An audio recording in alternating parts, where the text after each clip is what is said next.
Sometimes when you're solving a system of linear equations using the elimination method, you are left with canceling out all of the variables and being left with just a false statement. For example, if I give you 5x minus 2y is equal to 5 as one equation, and then minus 10x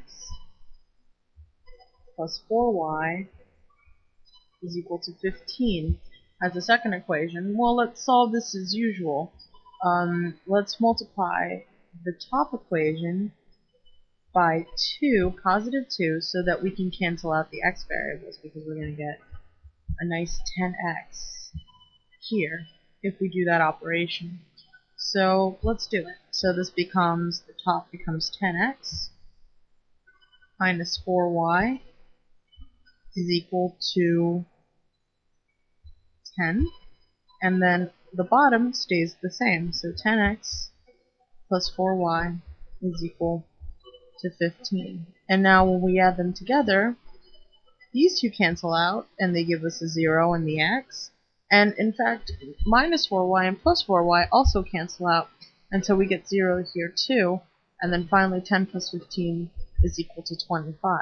So this equation simplifies to 0 is equal to 25. And now this is what is known as a false statement.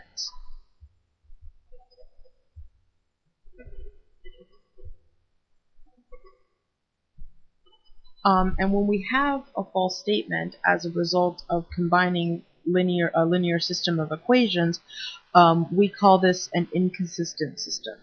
So here's the definition.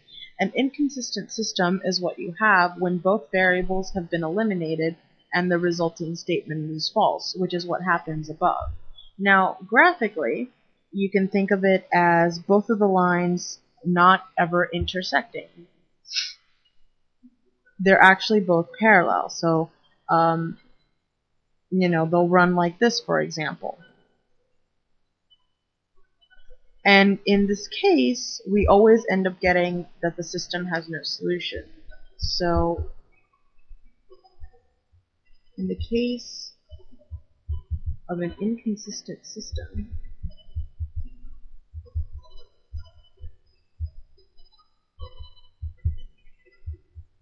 there are no solutions. So, going back to the example above, since we had that, since we eliminated all the variables and we're left with a false statement, then what we want to end up writing at the end is that there is no solution to the system. And indeed, if you ever get a false statement when combining equations again, the lines never intersect, so you will never get a solution.